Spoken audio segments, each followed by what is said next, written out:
اچھو ماں باپ کا اکلوتا بیٹا تھا، اس لیے ماں باپ اس سے بہت پیار کرتے تھے، لیکن اب وہ پیار سے بالکل ہی محروم ہو گیا اور پیار کی جگہ اسے دھتکار اور پھٹکار ملنے لگی۔ باپ نے اس کے ساتھ بولنا ہی چھوڑ دیا تھا۔ 1 سال گزرا تو اچھو کی سوتیلی ماں کا پہلا بچہ پیدا ہوا۔ ماں نے بچہ بھی اچھو کے ہی حوالے کر دیا۔ یہ تو ماں کا سلوک تھا جو میں بہت ہی مختصر لکھ رہا ہوں۔ آپ نے سوتیلی ماؤں کی کہانیوں میں ان کے ظالمانہ سلوک کی تفصیلات کئی بار پڑھی ہوں گی، اس لیے میں نے بات مختصر کی ہے۔ اچھو کی عمر 2 سال اور زیادہ ہوئی، یعنی وہ 13 سال سے اوپر کا ہو گیا، تو باپ نے اس سے ایک اور کام لینا شروع کر دیا۔ وہ یہ کہ باپ کبھی کبھی آدھی رات کے وقت جگا لیتا اور قبرستان میں لے جاتا، اسے انسانی جسم کی کوئی ہڈی سمجھا کر کہتا کہ فلاں جگہ جاؤ، وہاں 3-4 قبریں بے گئی ہیں اور مردوں کے پنجر ننگے ہو گئے، ان میں سے کسی کی یہ ہڈی اٹھا لاؤ۔ یہ کام چاندنی رات میں ہوتا تھا۔ ہمارا علاقہ سطح مرتفع ہے، کہیں اونچا کہیں نشیبی۔ ساون کی بارشوں میں پانی سیلاب کی طرح بہتا قبروں میں سے گزرتا ہے تو زمین کو اپنے ساتھ ہی بہا لے جاتا ہے۔ اس طرح بڑے پرانے دفن کیے ہوئے مردے ننگے ہو جاتے ہیں، ان کی صرف ہڈیاں رہ جاتی ہیں۔ انسانی ہڈیوں میں سے بعض کالے جادو میں استعمال ہوتی ہیں، کھوپڑیوں کے ٹکڑے بھی اس شیطانی استعمال میں آتے ہیں۔ اچھو کے باپ نے غالباً کوئی خاص عمل کرنا ہوتا تھا جس میں لازمی تھا کہ مطلوبہ ہڈی چھوٹی عمر کا کوئی لڑکا لائے۔ پہلے تو ہم یہ سمجھے کہ اچھو کا باپ غریب آدمی تھا اور وہ کالے جادو کے کسی عامل کے کہنے پر یہ کام کرتا ہوگا اور اسے کچھ پیسے مل جاتے ہوں گے، لیکن اچھو نے بتایا کہ یہ عمل اس کا باپ خود کیا کرتا تھا۔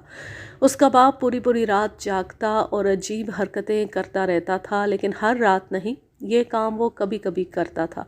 اچھو نے یہ بھی بتایا کہ اس کے باپ کے پاس کبھی کبھی کوئی اونچی ذات کا آدمی آتا اور کبھی کوئی عورت آ جاتی تھی، وہ اسے الگ بٹھا لیتا اور معلوم نہیں ان کے ساتھ کیا باتیں کرتا تھا۔ آپ سمجھ ہی گئے ہوں گے کہ اچھو کا باپ کالا جادو کرتا تھا اور اس میں وہ اچھو کو استعمال کیا کرتا۔ اسے زیادہ تر رات کو قبرستان میں بھیجتا تھا اور اچھو تنہ تنہا آدھی رات کے وقت قبرستان میں مارا مارا پھرتا رہتا۔ اکثر وہ ڈر بھی جایا کرتا تھا۔ ایک بار وہ اتنا ڈرا کہ ہڈی اٹھائے بغیر باپ کے پاس آیا جو قبرستان کے باہر اس کا انتظار کر رہا تھا۔ باپ نے تسلی دلاسا دینے کے بجائے اچھو کو گالیاں دی اور کہا کہ وہ ہڈی لے آئے ورنہ وہ اسے بہت مارے پیٹے گا۔ اچھو نے ایک راستہ سوچ لیا تھا، وہ یہ کہ گھر سے بھاگ جائے۔ غور کریں کہ اس بیچارے کی زندگی کیا بن گئی تھی۔ باپ اس سے یہ ڈراؤنے کام لیتا اور اس کے عوض اسے باپ کا ذرا سا پیار بھی نہ ملتا، بلکہ یوں معلوم ہوتا تھا کہ باپ اس انتظار میں رہتا تھا کہ اچھو کوئی غلط حرکت کرے تو باپ اسے مارے پیٹے۔ ادھر سوتیلی ماں تھی جو اچھو کو انسان کا بچہ سمجھتی ہی نہیں تھی، اسے وہ بے حس جانور سمجھتی اور جانوروں کی طرح ہی استعمال کرتی تھی۔ اچھو کو کبھی موقع ملتا تو ماں کی قبر پر جا کر اتنا روتا کہ اپنے آپ پر قابو پانا مشکل ہو جاتا۔ ایک روز اچھو ماں کی قبر پر رو رو کر گھر آیا تو سوتیلی ماں نے اس کی آنکھیں دیکھیں جو لال سرخ ہو گئی تھی۔ صاف پتہ چلتا تھا کہ روتا رہا ہے۔ سوتیلی ماں نے پوچھا کہ کیا ہوا ہے اور وہ کیوں روتا رہا ہے۔ اس نے بتایا کہ وہ ماں کی قبر پر چلا گیا تھا اور وہاں روتا رہا ہے۔ سوتیلی ماں نے اپنا سلیپر اتارا اور یہ سلیپر اچھو کے سر پر اور پھر منہ پر مارا اور بولی کہ وہ ماں مر گئی ہے اور اب میں تمہاری ماں ہوں۔ خبردار جو مری ہوئی ماں کی قبر پر کبھی روئے تو جان سے مار کر اسی قبر میں دفن کر دوں گی۔ اچھو مسلسل برداشت کرتا چلا آیا اور اس عمر کو پہنچ گیا۔ اب اس کی عمر 16 سال ہو گئی تھی۔ اس نے ایسے ظالمانہ حالات میں پرورش پائی تھی، ان حالات نے اسے 12-13 سال کی عمر میں ہی جوان کر دیا تھا اور اس کے اندر بارود بھرتا جا رہا تھا۔ وہ جب ہمارے پاس بیٹھا اپنی مظلومیت کی باتیں بتا رہا تھا، اس سے 1-2 روز پہلے رات کو باپ نے اسے پھر قبرستان میں بھیجا اور انسانی جسم کی خاص ہڈی لانے کو کہا۔ یہ کام تو وہ کرتا ہی رہتا تھا۔ اس رات اس نے عہد کر لیا کہ یہ کام نہیں کرے گا۔ وہ قبرستان میں چلا گیا اور کچھ دیر بعد واپس آ کر باپ کو بتایا کہ ہڈی نہیں ملی۔ باپ نے گالی گلوچ کی اور اچھو باپ کے آگے ڈٹ گیا۔ اس نے کہا کہ وہ آج رات ایک بار پھر قبرستان میں نہیں جائے گا۔ باپ شاید بھانپ گیا تھا کہ لڑکا خود سر ہو گیا ہے۔ باپ نے اپنا روب رکھنے کے لیے کہا کہ چلو آج نہ سہی، کل تمہیں یہ ہڈی لانی ہی ہے، خواہ تمہاری جان چلی جائے۔ یہ کہہ کر باپ اسے واپس لے آیا۔ اگلے روز اچھو کا باپ گھر نہیں تھا۔ اس کی سوتیلی ماں نے کسی بات پر اسے گالی دے کر کہا کہ وہ ابھی یہ کام کرے۔ اچھو نے صاف انکار کر دیا۔ وہ دراصل باغی ہو چکا تھا۔ پہلی بار اس نے سوتیلی ماں کی حکم عدولی کی اور اس طرح بولا تھا۔ سوتیلی ماں نے حسب معمول اپنی جوتی اتاری اور اچھو کو مارنے کے لیے آگے بڑھی۔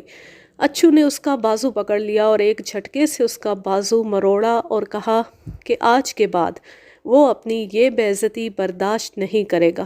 سوتیلی ماں نے بہت بک بک کی لیکن اچھو گھر سے نکل گیا تھا۔ اچھو کو یہ نظر آ رہا تھا کہ سوتیلی ماں اس کے باپ سے شکایت کرے گی۔ اچھو باپ کے آگے ڈٹ جانے کا فیصلہ کر چکا تھا۔ باپ گھر آیا تو بہت حیران ہوا کہ اس کی سوتیلی ماں نے اس کے باپ کے ساتھ ذکر تک نہ کیا کہ آج اچھو نے بدتمیزی کی ہے۔ شام کے بعد سب حسب معمول سو گئے۔ آدھی رات کے وقت باپ نے اچھو کو جگایا اور اسے قبرستان لے گیا۔ اچھو خاموشی سے اس کے ساتھ چلا گیا۔ قبرستان پہنچ کر باپ پیچھے ہی رک گیا اور اچھو سے کہا کہ کل والی ہڈی آج لے کر ہی آئے۔ اچھو کوئی اور ہی ارادہ کر چکا تھا۔ وہ قبرستان میں چلا گیا اور دوسری طرف سے قبرستان سے نکل گیا اور پھر چلتا ہی رہا۔ اس نے گھر سے بھاگ جانے کا پکا ارادہ کر لیا تھا۔ اسے معلوم نہیں تھا کہ وہ کہاں جائے گا۔ وہ چلتا ہی گیا اور جب اس نے محسوس کیا کہ اس کا باپ اس کے پیچھے نہیں آئے گا تو وہ ایک جگہ رک گیا اور زمین پر لیٹا تو فوراً ہی اس کی آنکھ لگ گئی۔ ہمارا علاقہ ایسا ہے کہ مویشی ہو یا انسان تھوڑی دور جا کر اس طرح غائب ہو جاتا ہے جیسے اسے زمین نے نگل لیا۔ اگلی صبح اس کی آنکھ اس وقت کھلی جب سورج بہت اوپر آ گیا تھا۔ وہ اٹھا اور چل پڑا۔ بھوک نے اسے پریشان کرنا شروع کر دیا تھا۔ وہ چلتا گیا اور اس جگہ آن پہنچا جہاں ہم بیٹھے کھانا کھا رہے تھے۔ اس کی فوری ضرورت کھانا ہی تھی جو اسے مل گیا، اور جب اس نے دیکھا کہ ہمارے دلوں میں اس کے لیے ہمدردی اور پیار ہے تو اس پر جو گزری تھی وہ اس نے ہمیں سنا ڈالی۔ ہم نے اس سے پوچھا کہ وہ کہاں جانا چاہتا ہے۔ اس کی آنکھوں میں آنسو آ گئے۔ پھر اس نے کہا کہ اسے کچھ پتہ نہیں کہ وہ کہاں جائے۔ وہ پہلی بار اپنے گاؤں سے نکلا تھا۔ ہم نے ایک دوسرے کی طرف دیکھا۔ ہم میں سے بولا کوئی بھی نہیں۔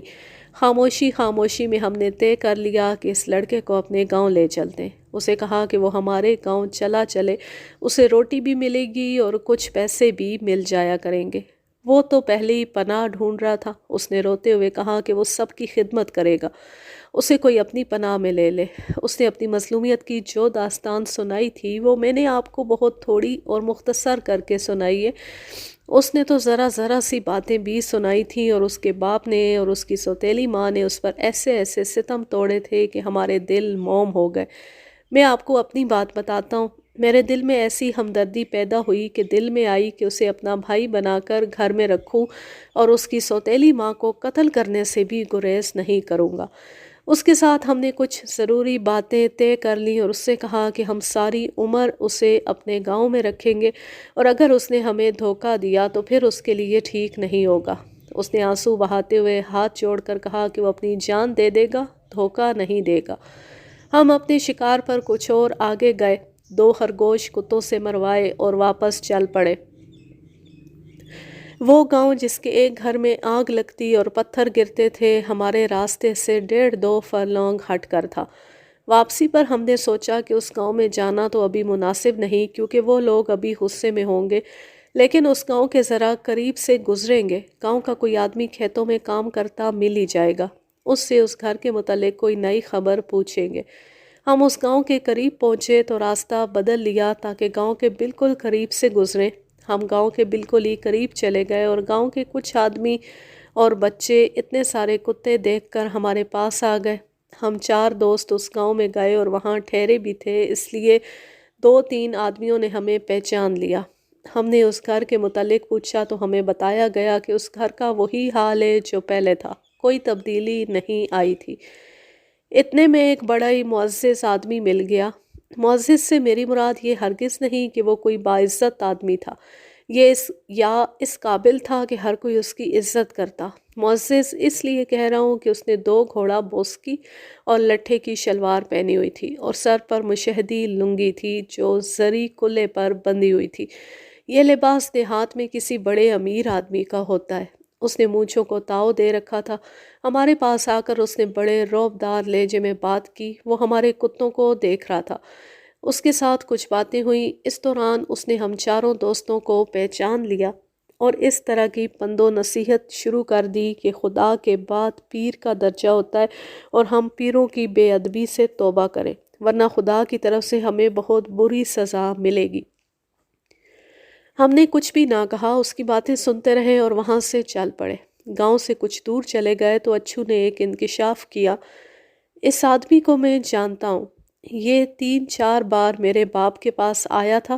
مجھے پورا یقین ہے کہ یہ کوئی عمل کروانے آیا تھا۔ یہ جب آخری بار آیا تو میں نے اپنے باپ کو 2 راتیں جاگتے اور عمل کرتے دیکھا تھا۔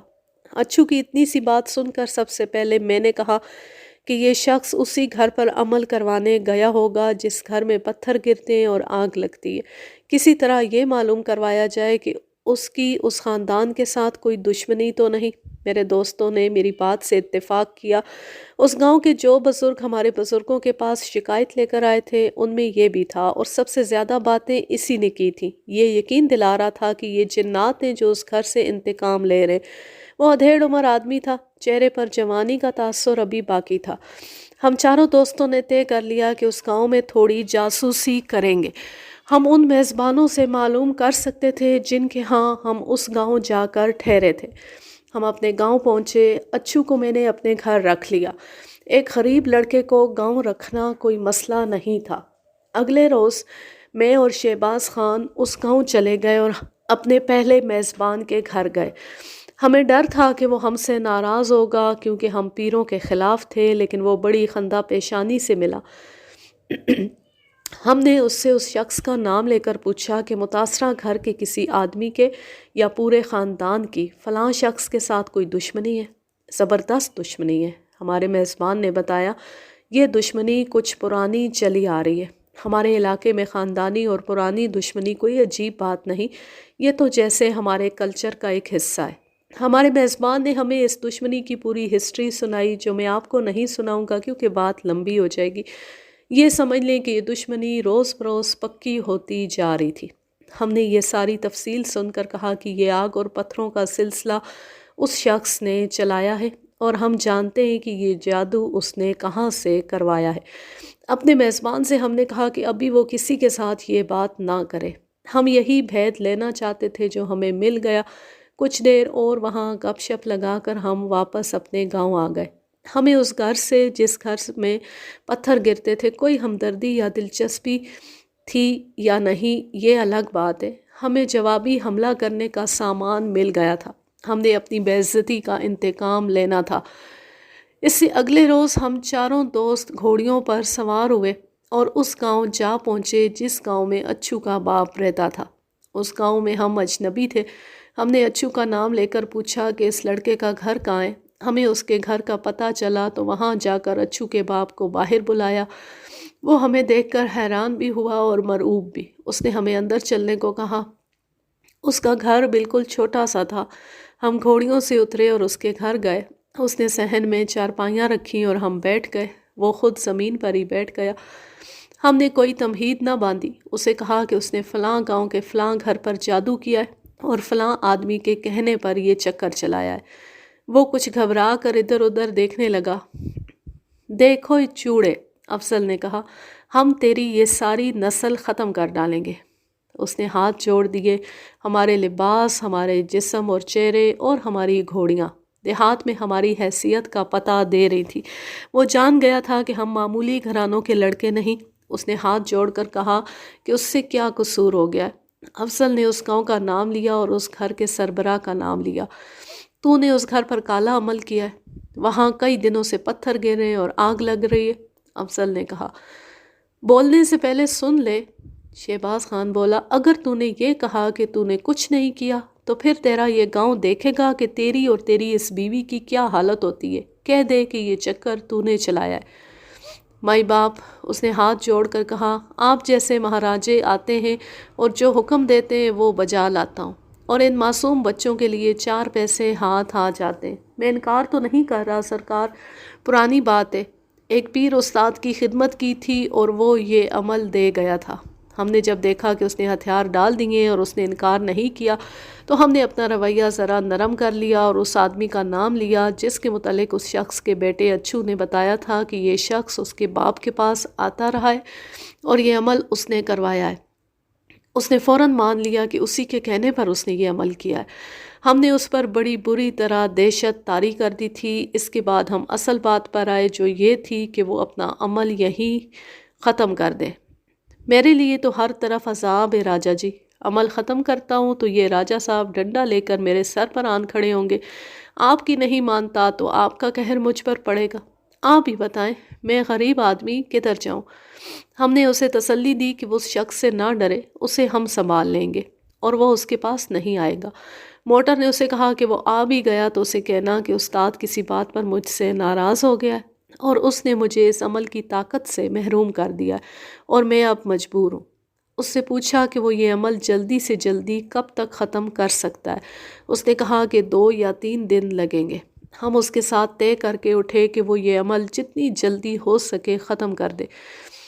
اس زمانے میں دیہات کا کلچر کچھ اور ہوتا تھا۔ ہم باہر نکلے تو 4-5 معزز آدمی کھڑے تھے جن میں سے ایک کے متعلق پتہ چلا کہ نمبردار ہے۔ ہم ان کے لیے اجنبی تھے اس لیے وہ ہمیں مہمان سمجھ رہے تھے۔ انہوں نے ہمیں خاطر تواضع کے لیے لے جانا چاہا لیکن ہم نے اپنی مجبوری ظاہر کر کے معذرت کر لی۔ نمبردار نے پوچھا کہ ہم کس کام سے آئے تھے۔ ہم نے صاف صاف بتا دیا اور کہا کہ انہیں شاید معلوم ہی نہیں کہ ان کے گاؤں میں ایک شیطان رہتا ہے جو لوگوں کے لیے نئی سے نئی مصیبت کھڑی کر دیتا ہے۔ معلوم ہوا کہ گاؤں میں کسی کو پتہ ہی نہیں تھا کہ یہ شخص پیسے لے کر لوگوں پر جادو کرتا ہے۔ نمبردار نے اسے باہر بلایا اور ایک ہی سانس میں بہت سی گالیاں دے ڈالی اور اسے کچھ دھمکیاں دی۔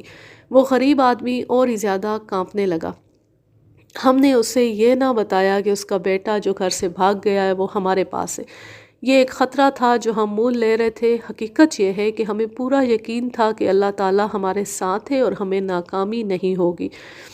اگلے روز ہم اس گاؤں چلے گئے جہاں آگ لگی اور پتھر گرتے تھے۔ ہم سیدھے نمبردار کے گھر گئے۔ وہ ہمیں دیکھ کر خوش نہ ہوا کیونکہ ہم پیر کے خلاف باتیں کر آئے تھے۔ ہم نے اسے بتایا کہ جس گھر میں پتھر گرتے ہیں اس گھر کو ہم اس آفت سے نجات دلا سکتے ہیں۔ اس کے لیے ہمیں اس گھر کے صحن میں 2 رکعت نفل پڑھنے ہوں گے۔ اس کے 2 دنوں بعد یہ سلسلہ ختم ہو جائے گا۔ نمبردار طنزیہ سی ہنس پڑا اور وہ ہمیں نصیحت کرنے لگا کہ ہم ان باتوں میں دخل نہ دیں۔ ہم نے اسے کہا کہ ہم نے نفل ہی پڑھنے، کوئی برا کام تو نہیں کرنا۔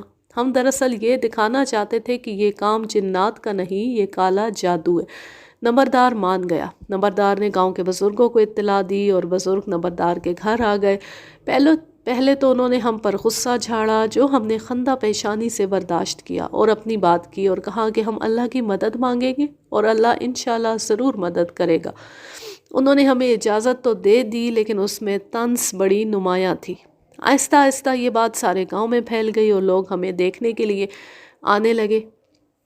وہ شخص بھی بڑے رعب سے ہمارے پاس آیا جس نے یہ جادو کروایا تھا۔ وہ تو سب سے زیادہ باتیں کرتا تھا اور اس کی ہر بات ہمارے خلاف تھی۔ میں اور شہباز خان اس شخص کو الگ لے گئے اور اسے بتایا کہ ہم راز معلوم کر رہے ہیں اور بہتر ہے کہ وہ چپ رہے۔ ہم نے اس سے کہا کہ اس کا راز کسی کو نہیں بتائیں گے اور اگر اس نے ہم پر رعب جھاڑنے کی کوشش کی تو پھر اس گاؤں میں اس کی بڑی زیادہ بے عزتی ہوگی۔ ہم نے یہ بھی کہا کہ اس نے جس گھر پر کالا جادو کرایا ہے ان لوگوں کو پتہ چل گیا کہ یہ اس نے کروایا ہے تو بڑا خون ریز دنگا فساد ہوگا اور ہم یہ معاملہ تھانے تک پہنچا دیں گے۔ ہم گاؤں کے بڑوں کو بتا آئے کہ ہم کل کس وقت نفل پڑھنے آئیں گے۔ ہم دیکھ رہے تھے کہ گاؤں کے بڑے کچھ خوش نہیں ہوئے تھے۔ وہ صرف اس لیے خاموش رہے کہ ہم اللہ کا نام لے رہے تھے اور نفل پڑھنے کا کہہ رہے تھے۔ اگلے روز ہم پھر اس گاؤں جا پہنچے۔ ظہر کی نماز کے بعد ہم نے نفل پڑھے، متاثرہ گھر کے آدمیوں کو خاص طور پر اس عبادت میں شامل کیا اور اس شخص کو بھی جس نے یہ جادو کروایا تھا۔ یہ تو ہم نے ظاہر ہونے ہی نہیں دیا تھا کہ ہم اصل حقیقت معلوم کرائیں۔ ظہر کے بعد پیش امام کے پیچھے 2 رکعت نفل پڑے گئے، پھر ہمارے کہنے پر پیش امام نے دعا کی کہ اس گھر کو اس مصیبت سے اللہ پاک نجات دلائے۔ دعا کے بعد راجہ شہباز خان اٹھا اور اس نے اتنا ہی کہا کہ 1 دن بعد یہ مصیبت ختم ہو جائے گی، اور یہ کوئی جن بھوت نہیں، صرف اللہ پر بھروسہ رکھو اور اللہ ہی کی مانو۔ یہ عمل کرنے والے کے ساتھ تو ہم بات پکی کر آئے تھے کہ وہ اپنا عمل جلدی ختم کر دے۔ اللہ نے ہماری کوششیں کامیاب کر دیں اور 1 دن بعد یہ آفت ہمیشہ کے لیے ٹل گئی۔ اس گھر کا سربراہ اور 3 اور مرد ہمارے گاؤں میں آئے اور ہم سب کا شکریہ ادا کیا کہ ہم نے انہیں نجات دلائی ہے۔ اگر ہم ان آدمیوں کو یہ بتا دیتے کہ یہ کالا جادو تھا اور ان کے فلاں دشمن نے کرایا تھا تو اس گاؤں میں خون خرابہ ہو جاتا۔ اب دیکھیے کہ اللہ نے ہمیں ایک جلوہ اور بھی دکھا دیا، وہ اس طرح کہ وہ گھوڑی سوار جو بیمار بچے کو پیر کے پاس لے جا رہا تھا 8-10 دنوں بعد ہمارے گاؤں آیا۔ وہ پوچھتا پھر رہا تھا کہ اس گاؤں کے کچھ لڑکے کتوں کو ساتھ لیے شکار کو گئے تھے۔ ہم اسے ملے، اس نے پہلی خبر یہ سنائی کہ وہ اس روز سیدھا گوجر خان ہسپتال چلا گیا اور ڈاکٹر نے بتایا کہ بچے کو ملیریا ہو گیا۔ ڈاکٹر نے اسے 1 ہفتے کی دوائی دی تھی اور بچہ صحت یاب ہو گیا۔ اس نے بتایا کہ گاؤں کے ایک سیانے نے اسے بتایا تھا کہ بچے پر آسیبی سایہ پڑ گیا ہے اور اسے پیر صاحب کے پاس لے جاؤں۔ اگر وہ بچے کو پیر کے ہاں لے جاتا تو پھر بچہ زندہ بھی نہ رہتا۔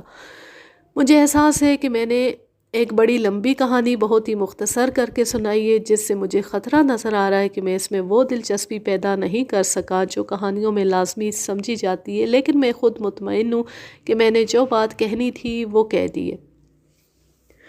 یوں یہ زبردست کہانی اپنے اختتام کو پہنچی۔ اب میں لیتی ہوں آپ سے اجازت۔ جہاں رہیں خوش رہیں، شاد و آباد رہیں، ہنستے مسکراتے رہیں۔ اللہ حافظ، اللہ نگہبان۔